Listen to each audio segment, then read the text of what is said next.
I've just jumped off a call with one of my members, and one of the things that we've covered is he's a new member.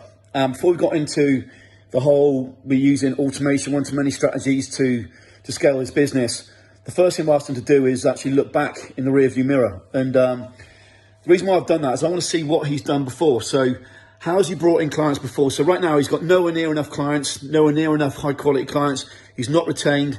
He's not got the candidates. But the first thing I want to do is shake the tree. So before we get into any automation and we create a 90-day game plan, I want to understand what he's done, which we usually do by completing an audit, but I needed more information.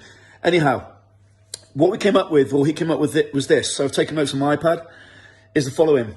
So the way that he previously has got clients is through relationships with leaders in that niche. So decision makers in that niche is 29%. Then reaching out to candidates. So he's placed a candidate on site. He's then reached out to that candidate to get in with the client. Next, referrals. Next, network events. Next, cold calling. Next is existing clients or ex-clients. And next is most placeable candidates. Then underneath there, we've got a few more. But that then breaks down. So I asked him to say, right, give me a breakdown of the percentages. So what percentage came for each? So we've got anywhere from 37% to 12% to 8%. And it goes through. So straight away, you can see what activity you've done in the past is giving you the biggest result. Then also you can add a resource to this. So for example, I've spent 1,000 hours on cold calling. That's brought in 8% of my clients.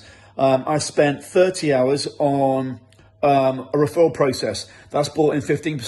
So straight away you can work out what your return on investment is for each strategy. So even before getting into all the things that we do, what you can do right away is work out with your time what's effective, what's not effective.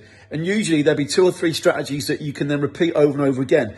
Now, if you're doing if you're either a startup, you're doing £500,000, so it's $600,000-700,000, usually there'll be 2 acquisition tools that you will use, or 2 acquisition channels you'll use. You don't need to be writing tons of content and be using 3-4 platforms. Then you need to be cold calling, going to events, then doing sporadic LinkedIn connections. No, there'll be 2 acquisition channels you use to bring in all the clients you want and all the candidates you want to break £500,000. It's just 2. But very simple activity, as I said here.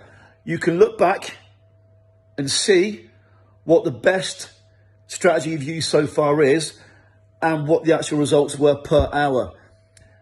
And then you can repeat them. But if you really want to grow your business, so I'm talking about 2, 4, 5, 6, 7, 8, 10x, then really you want to be using a maximum of 2 channels, acquisition channels that will include automation. It'll be very specific mapping. So these clients will need these candidates, and then you will use your acquisition channel to make sure you've got the right candidate for the right client, and you focus on niche and micro niche. So with that said, speak soon.